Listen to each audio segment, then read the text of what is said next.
it shouldn't be that hard to figure out who the good people are, find them, and copy them. Read their papers and find their patterns and do what they do because they're better than you. You don't have to just go to one person for all these resources. A lot of people are like, Ken, will you mentor me in data science? And I'm like, I don't have time for that one. But, you can find 4 or 5 different people. Yeah.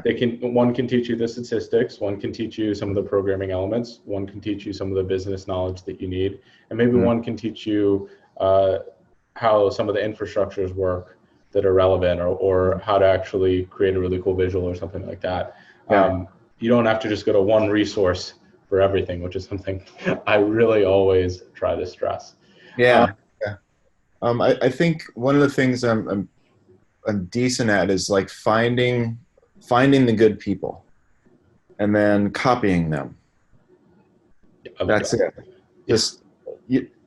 It shouldn't be that hard to figure out who the good people are and fill in the blank subfield, right? Find them and copy them. Read their papers and find their patterns and do what they do because they're better than you. Yeah, well, there's a lot of good resources to do that now. You can go on Kaggle, right? Mm-hmm. And I can say, okay, these are the 4 guys who have won the 4 most recent Kaggle competitions. I can look through all of their notebooks. I can see the approaches that they took, and that's free. That's something that, probably one of the best ways to learn is just reviewing other people's code, because that's a look into how their brain works, right? That's a look into their thought process and going all the way through.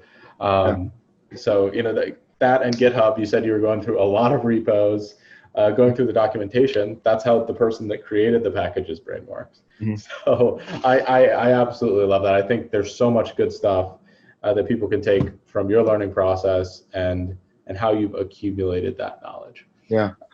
I would also encourage people who might even have an inkling of doing more engineering type things, like I've done over time, to get an AWS account immediately and start building stuff that works, that runs end to end, that somebody else can take and run on their machine.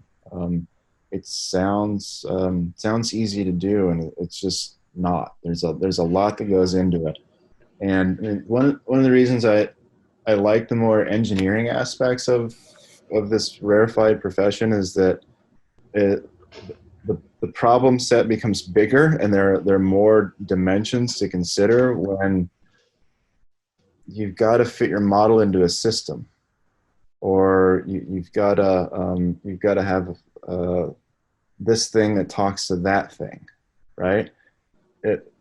The problems get really, really cool and in a hurry, and the work gets extremely challenging. So anybody who's got an inkling of engineering interest, get an AWS account and find how to start doing stuff.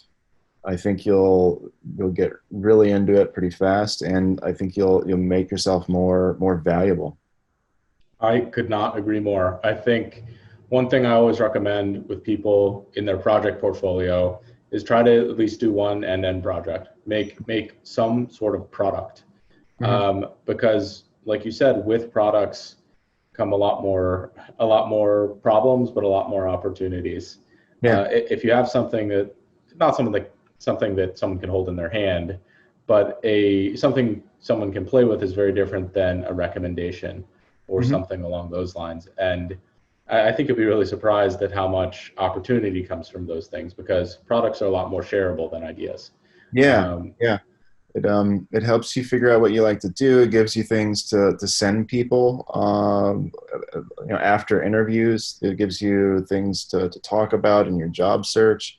It's you get a lot from it.